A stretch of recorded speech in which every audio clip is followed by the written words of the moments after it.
À 55 ans, il va continuer à battre des genoux de 20 ans. Insubmersible à titanesque, jamais battu, Novak Djokovic plie un Holger Rune ultra accrocheur et rallie les demi-finales à Paris-Bercy. Long format tactique et technique dans cette vidéo, je vais tout expliquer. On parlera aussi un tout petit peu du niveau retrouvé de Stefanos Tsitsipas. Je te laisse claquer ton meilleur pouce, t'abonner également pour ne rien manquer des futurs contenus.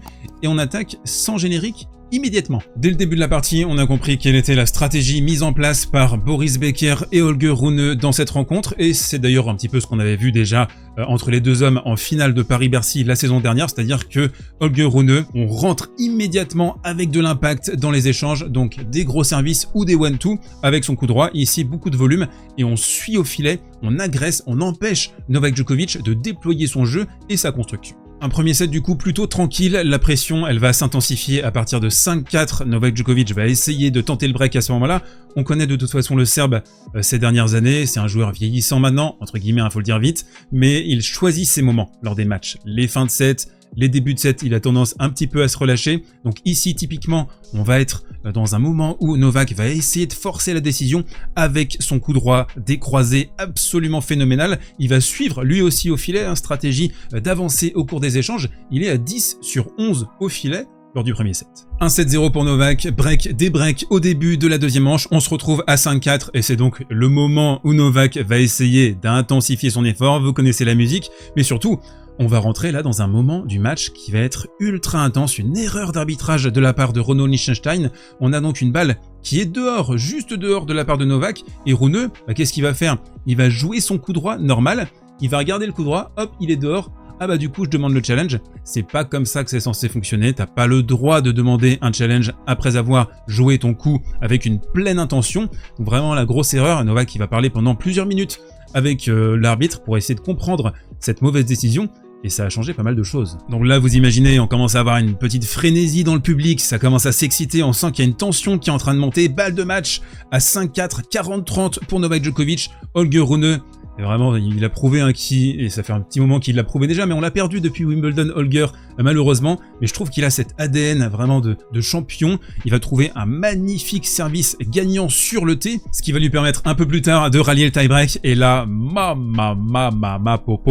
papa, quel tie-break remarquable, majuscule de la part d'Holger Rune qui va commencer le tie-break avec deux gigantesques pétards en coup droit, juste l'acoustique. Le son de son coup droit, n'importe quoi, ça a explosé le mur du son. Djokovic de son côté qui va complètement se trouer lors de ce tie-break. Oui, vous ne rêvez pas, Novak Djokovic a raté un tie-break, ça peut lui arriver de temps en temps, c'est rare mais ça peut lui arriver. Et notamment ici, 3-1, gros service, pas du tout, non, double faute de la part de Novak. Un peu aussi, je pense, mis sous pression par Rune, qui est très bon sur les deuxièmes balles, je trouve. Il est à l'intérieur du court, il se jette aussi sur les retours de temps en temps, donc forcément, ça paye à certains moments de la partie, quand il y a un peu de tension. Quand il y a des 30-1, quand il y a des 30-40. Rune qui, de son côté, va suivre ses pétards, ses merguez enflammées au filet, 10 sur 12 à la volée dans le deuxième set, donc un magnifique ratio, un volume aussi plutôt intéressant. Là ici, notamment, il va déposer une volée, mais un petit bonbon, un pain au chocolat. Novak qui perd donc ce tie-break du deuxième set, qui prend son sac immédiatement, qui part dans les vestiaires. Il va se faire siffler, huer par le public, qui va se dire, bon, qu'est-ce que c'est que cette attitude? Là, tu perds le tie-break, tu te casses. Et il va partir 7 minutes 30.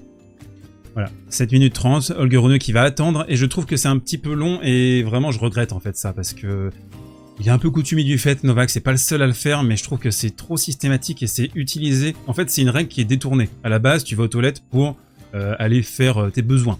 Maintenant, là, c'est détourné pour se reconcentrer.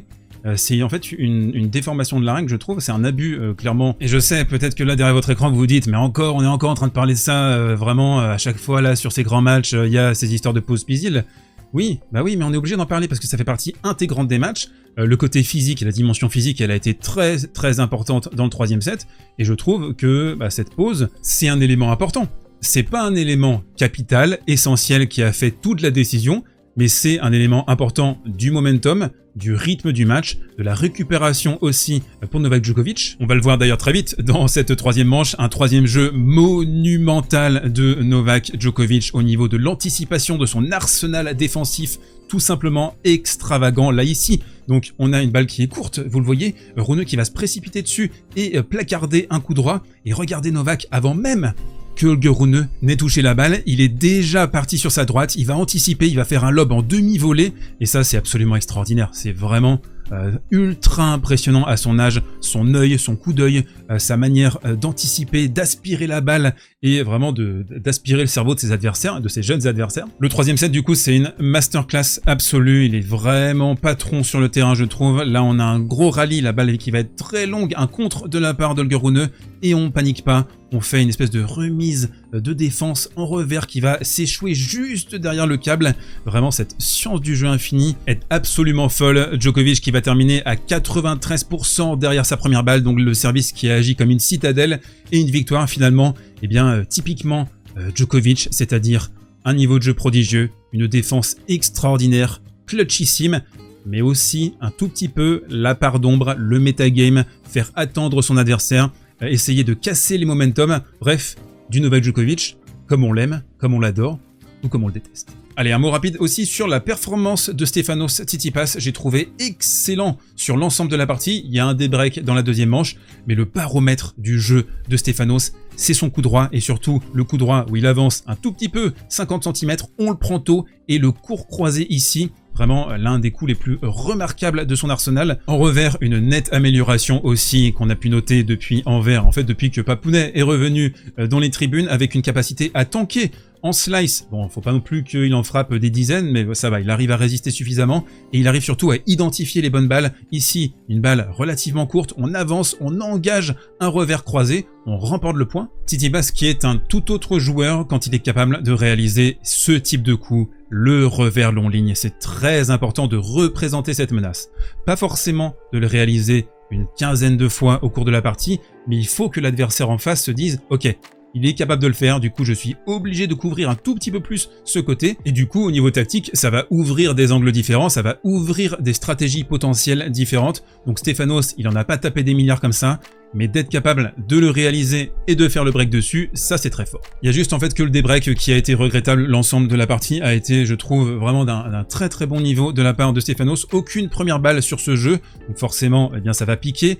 Khachanov qui va s'engager plein fer sur les deuxièmes de Steph et débreaker. Et c'est finalement l'intensité de Stefanos qui va prévaloir, et j'insiste vraiment, je trouve qu'on a retrouvé un Stefanos, alors peut-être pas à 100%, parce qu'il y a un manque de repères, de victoires, de confiance, mais il est allé à minima à 85% de son potentiel maximal, j'ai trouvé. Et là, ce coup fabuleux, le coup de l'école de la terre battue avec un coup droit, avec énormément d'amplitude dans le contre-yep. Donc vous voyez, Khachanov il est complètement perdu. Ça aussi, c'est l'une des clés du jeu de Stefanos qui jouera Dimitrov demain. Place aux demi-finales demain, donc nous aurons Grigor Dimitrov, Stefanos Tsitsipas, magnifique duel de revers à une main à 14 h. Et Novak attend son adversaire, donc ce sera Rublev ou de Minaur. Je suis explosé, je suis en train de tomber malade. On se retrouve demain pour du coup débriefer ces demi-finales. D'ici là, portez-vous bien, prenez soin de vous, je vous embrasse, mangez des croissants.